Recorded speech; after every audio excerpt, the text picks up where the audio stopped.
A positive sign tonight in the now year-long battle against COVID-19. The number of Southeast Texans getting vaccinated is on the rise, but unfortunately, so too is the number of Southeast Texans who are unable to make their rent payments. Unemployment claims are still on the rise, which has led to a housing crisis nationwide. And as the morning show's Jillian Fertig reports, Southeast Texas is not immune to this economic side effect of the pandemic. Imagine waking up in the morning, getting ready for work,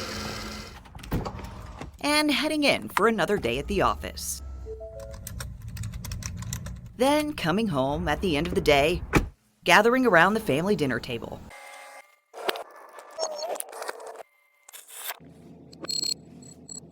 Now, imagine waking up to a new reality. The very next day, no job, no income, and the threat of eviction. It's a situation millions in America are facing as a side effect of the pandemic, and Southeast Texas is not immune. According to Texas Workforce Solutions, unemployment in our region has nearly doubled since this time last year, and the need for housing help is greater than ever. Well, we have about 2,000 Section 8 vouchers that we assist families with the rental assistance. And we have over 1,000 units that are affordable housing. In 2020, we saw the waiting list and the demand grow 25%, and largely due to the pandemic. According to the CEO of the Beaumont Housing Authority, right now, there are almost 10,000 people on the waiting list for public housing and 5,500 on the Section 8 waiting list.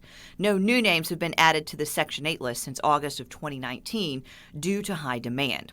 Compare this to January of 2020, pre-pandemic, where the wait list for public housing was about 8,000. Landrum says from what they're seeing within the BHA, younger families are the most impacted financially by the pandemic. We're seeing a higher need in the family, on the family side of it,